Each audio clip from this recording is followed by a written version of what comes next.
নমস্কার বন্ধুরা, আশা করি আপনারা সবাই ভালো আছেন। মল্লিকার হেসেলে সবাইকে স্বাগত।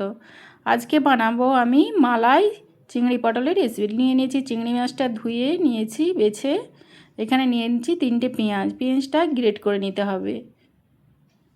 এইভাবে পেঁয়াজগুলো সব গ্রেট করে নিলাম।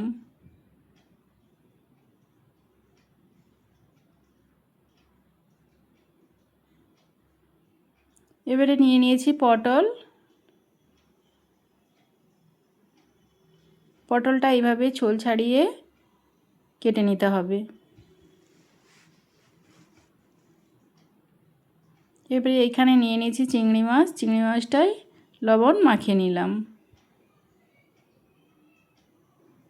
এখানে নিয়ে নিয়েছি পোস্ত 3 চামচ,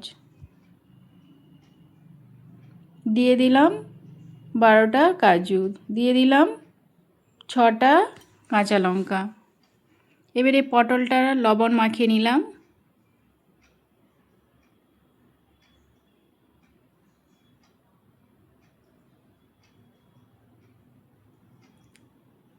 এখানে কড়াইতে দিয়ে দিলাম সাদা তেল, ভেজে নিলাম পটল।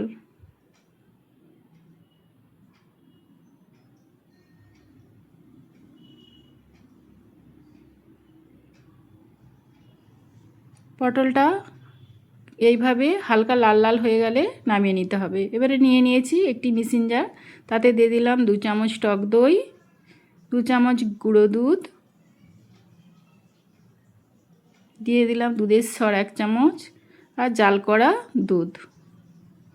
এবারে মিক্সিতে বেটে নিয়েছি। এখানে নিয়ে নিয়েছি কড়াইতে দিয়ে দিলাম সাদা তেল, দিয়ে দিলাম 3টে এলাচ,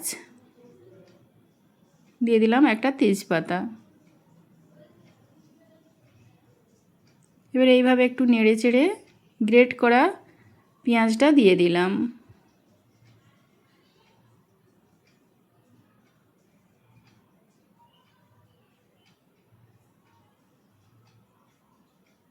পেঁয়াজটা এইভাবে লাল লাল করে ভাজা ভাজা হয়ে আসলে তাতে দিয়ে দিলাম রসুন বাটা 1 চামচ,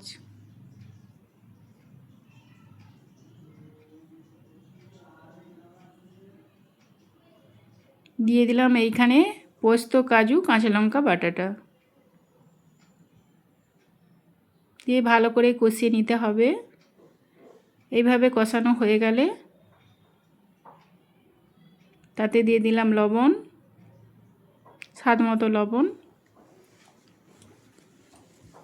দিয়ে দিলাম এইখানে মালাইটা, দই দুধ যেটা গ্রেট করে রেখেছিলাম সেটা দিয়ে দিলাম পরিমাণ মতো জল 1/2 বাটি, দিয়ে চাপা দিয়ে পরিমাণ মতো চিনি দিয়ে দিবেন। আপনারা চিনিটা নাও দিতে পারেন, তাতেও খেতে ভালো লাগবে।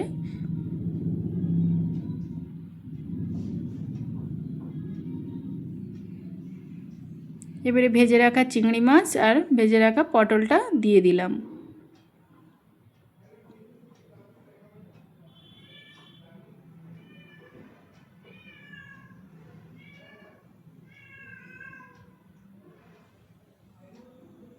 এইভাবে ভালো করে রান্না করে নিতে হবে।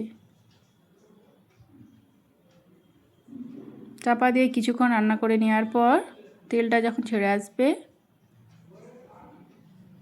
এতে দিয়ে দিলাম গরম মশলার গুঁড়ো 1 চামচ, দিয়ে দিলাম 1 চামচ ঘি। এবারে গ্যাসটা অফ করে চাপা দিয়ে রেখে দিলাম।